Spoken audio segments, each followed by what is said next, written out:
Welcome back दोस्तों। तो पिछली वीडियो में देखा था कि हम कैसे फ्लोटिंग का यूज़ करके अपने कंटेंट में टेक्स्ट को मूव कराते हैं पेज पे लेफ़्ट और राइट कहीं भी, ठीक है। पर फ्लोटिंग के साथ एक प्रॉब्लम थी हमें, ठीक है। उसमें क्या हो रहा था कि जब हम अपने कंटेंट मूव कराते थे वो या तो लेफ़्ट में जाते थे या राइट में जाते थे। अगर हम थोड़ा बहुत मूव करना चाहें उससे लेफ़्ट या राइट में, वो हम नहीं कर सकते थे, ठीक है। तो उसके लिए हमें किसकी जरूरत पड़ी? पोजीशनिंग की। तो आज का जो टॉपिक है वो है पोजीशनिंग। तो चलिए शुरू करते हैं। मैं टाइटल डाल दिया पोजीशनिंग का, ठीक है। तो इसे मैं ओपन कर लेता हूँ गूगल में।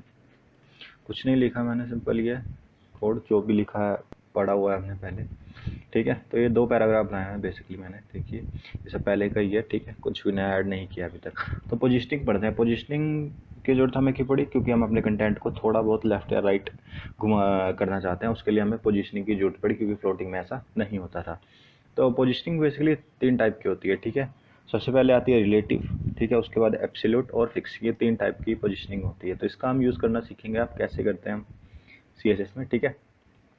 तो चलिए शुरू करते हैं। तो उसके लिए मेरे को यहाँ पे क्या करना पड़ेगा, बताना पड़ेगा अपने इसको। मान लो मैं फर्स्ट ही है ना उसमें पोजीशनिंग लगाना चाहता हूँ, मैं लगाना चाहता हूँ पोजीशनिंग रिलेटिव, ठीक है। ये हमें लिखना है। उसके बाद कहाँ पे लगाना चाहता हूँ, लेफ्ट में राइट में। मान लो मैं लेफ्ट में लगाना चाहता हूँ भाई, ठीक है। 200 पिक्सल की, ठीक है। तो 200 पिक्सल की मैंने पोजीशनिंग की इसमें। तो अभी रिफ्रेश करता हूँ, दिखाता हूँ आपको। ये देखिए यहाँ पे, यहाँ से लेके यहाँ तक 200 पिक्सल का वही है, ठीक है, लेफ्ट साइड से। इसी तरह हम राइट से भी कर सकते हैं, या फिर हम नेगेटिव में यूज़ करना चाहें इसका, नेगेटिव में भी कर सकते हैं। देखिए मैं दिखा देता हूँ आपको, नेगेटिव किया मैंने, ठीक है। तो ये ऑब्वियसली अभी क्या हुआ देखो, मैंने रिफ्रेश नहीं किया। अभी देखो मैंने इसमें लेफ्ट में पोजीशनिंग दी 200 पिक्सल, ठीक है। ये 200 पिक्सल राइट में शिफ्ट हो गया। अब मैंने माइनस में कर दिया। अब प्लस में इधर गैप आ रहा है, तो माइनस में किधर, इधर गैप आएगा। और तो ये कहाँ चला जाएगा, इधर चला जाएगा। कितनी दी है मैंने? 200 पिक्सल। 200 पिक्सल अंदर चला जाएगा, पेज से भी बाहर। देखिए, ये देखिए 200 पिक्सल अंदर चला गया है। तो ऐसे हम नेगेटिव का भी यूज़ करते हैं। इसी तरह हम राइट पोजीशनिंग भी यूज़ कर सकते हैं, ठीक है। आप करके देखिए, कोई भी डाउट आए तो कमेंट कीजिए, मैं उसे सॉल्व करूँगा, ठीक है। तो ये होगी लेफ़्ट पोजीशनिंग, राइट पोजीशनिंग, ठीक है। अब मैं क्या करता हूँ इसमें, चलो राइट भी करके दिखा देता हूँ आपको थोड़ी सी। इसमें राइट लगा देता हूँ मैं, राइट GHT राइट। और पोजीशनिंग तो बताई नहीं मैंने इसे। मैं इसमें लगाता हूँ पोजीशनिंग रिलेटिव, ठीक है। मैं कह रहा हूँ कि राइट में चाहिए मेरे को 200 पिक्सल, और इसे रिफ्रेश कर देता हूँ। ये देखिए राइट में इसके पिक्सल आ गई, जहाँ तक भी था ये, उसके बाद 200 पिक्सल का यहाँ पे स्पेस आ चुका है, ठीक है। तो ऐसे हम राइट में यूज़ करते हैं। माइनस कर दीजिए या फिर ऐसे राइट में लिख लीजिए, एक ही बात है, ठीक है। तो ये होगी। तो यहाँ पे मैं लेफ़्ट लिख देता हूँ फिलहाल, अगले टॉपिक कवर हो जाएगा फिर अच्छे से, ठीक है। लेफ़्ट में मैंने 200 पिक्सल कर दिया इसे, तो ये लेफ्ट में होगी, ठीक है। लेफ्ट राइट होगी। आप टॉप बॉटम भी कर सकते हो, ऐसे ही ट्राई कीजिए, ठीक है। मैं टॉप ट्राई करता हूँ, बॉटम आप ट्राई कीजिए। मैं टॉप में दे देता हूँ। टॉप में कितनी देनी है मेरे को, मान लो मैं लिख देता हूँ 100 पिक्सल। फर्स्ट पैराग्राफ में मैंने 100 पिक्सल की दे दी। तो ये देखिए इसके नीचे चला गया ये, ठीक है। तो ऐसे ये ओवरलैप हो रहा है बेसिकली यहाँ पे, ठीक है, पोजिशनिंग की वजह से ही।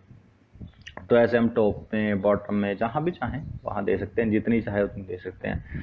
तो जो अगला पॉइंट है हमारा, तो ये है कि ओवरलैपिंग हो रही है इसमें, ठीक है। ओवरलैपिंग हम हो जाती है कई बार, ठीक है। हम करते भी हैं, जैसे आपने कई साइट्स पे देखा होगा कि बैकग्राउंड में इमेज होती है, उसके ऊपर टेक्स्ट लिखे होते हैं, या बैकग्राउंड में कुछ चल रहा होता है, ठीक है, ऊपर टेक्स्ट आते रहते हैं। एनिमेशन करने में बड़ा सही लगता है ऐसे, ठीक है।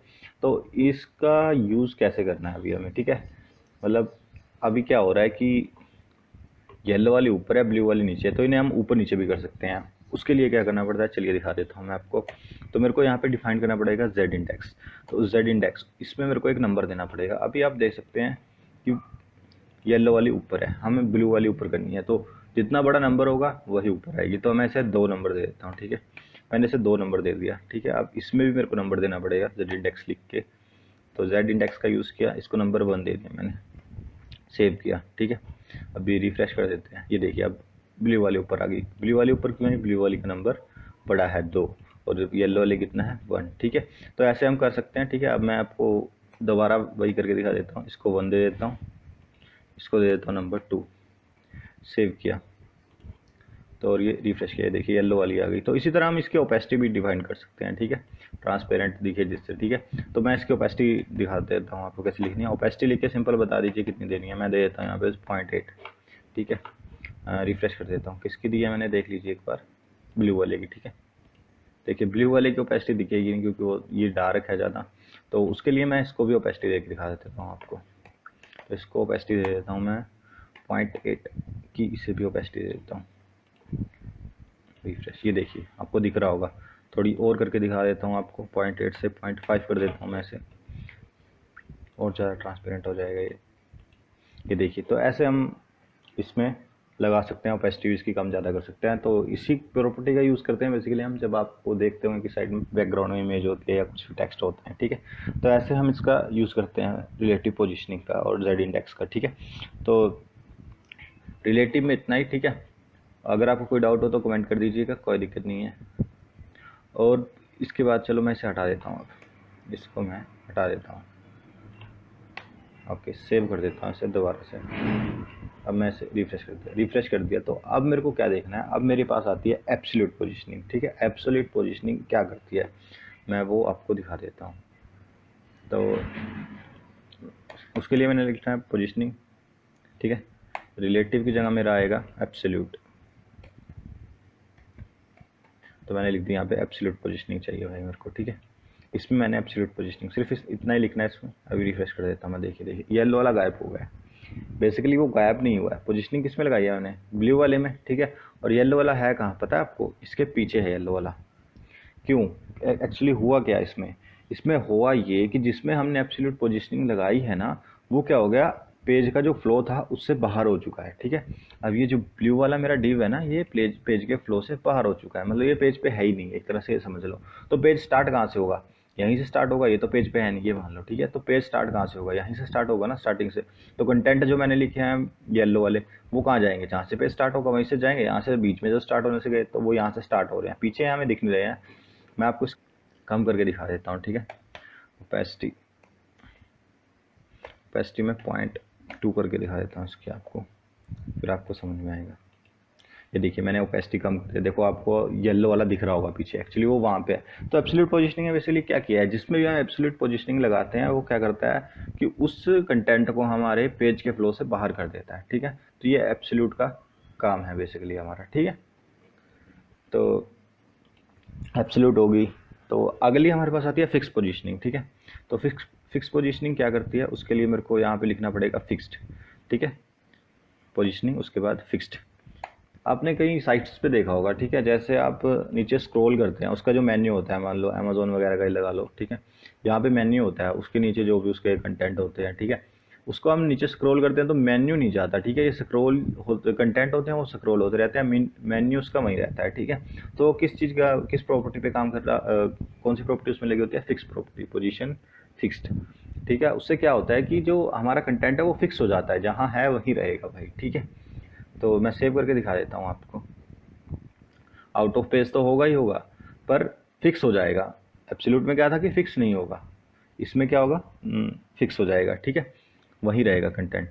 तो उसके लिए मैं यहाँ पे फिक्स लगा दिया मैंने, ठीक है। रिफ्रेश कर देता हूँ, अभी ये फिक्स हो चुका है ब्लू वाला, ठीक है। इसके पीछे येलो भी है, अभी वो दिख नहीं रहा है। तो इसको मैं क्या करता हूँ कि इसमें ही पोजिशनिंग लगा देता हूँ, पोजिशनिंग रिलेटिव टॉप में लगा देता हूँ 200 पिक्सल, ठीक है।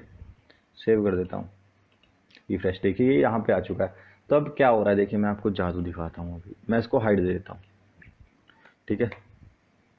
हाइड दे देता हूँ मैं 200 पिक्सल की। वेब पेज हमारे बहुत बड़े बड़े होते हैं, हम नीचे स्क्रॉल करते रहते हैं, आता रहता है, ठीक है। तो उस हिसाब से मैंने इसको लगाया। देखिए अब मैं क्या करूँगा, इसे नीचे स्क्रॉल कर देता हूँ। देखिए नीचे स्क्रॉल कर रहा हूँ मैं, देखिए कंटेंट ऊपर जा रहे हैं, ये पीछे आ रहा है। इसको मैंने इंडेक्स देना पड़ेगा, ठीक है। तो इसको मैं दे देता हूँ Z इंडेक्स 2, और इसको दे देता हूँ मैं Z इंडेक्स 1, ठीक है।